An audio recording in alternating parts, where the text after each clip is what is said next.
hello' দাদা বৌ কেনে আছে ভালনে শিশুটিক কেনে ধৰণৰ বস্তু কি পৰিমাণত খুৱাব মই ডাক্তৰ অনিতাই ভাৰত চৰকাৰৰ চৰকাৰী মোবাইল সেৱাৰ যোগে আজি তাকে ক'বলৈ ওলাইছো আৰে বা দাদা বৌ আপোনালোকৰ সন্তানটি 6 মাহতকৈও ডাঙৰ হ'লহি এতিয়াতো সি চাগৈ মাকৰ গাখীৰৰ উপৰি অন্যান্য আহাৰো খাবলৈ লৈছে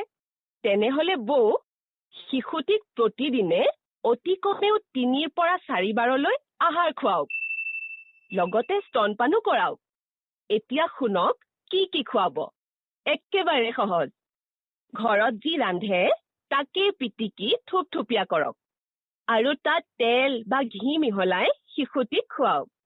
ভাত দাইল তৰকাৰী শৰীৰৰ বাবে উপকাৰী লগতে পায়স আখৈ চিৰা সিজোৱা আলু ফলমূল আদিও খুৱাওক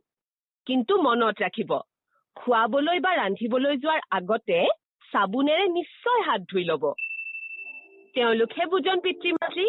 যিয়ে শিশুটি সঠিক ধৰণে আহাৰ খুৱায় আৰু সকলো তথ্যৰ বাবে কিলকাৰী সেৱাক আঁকোৱালি লয়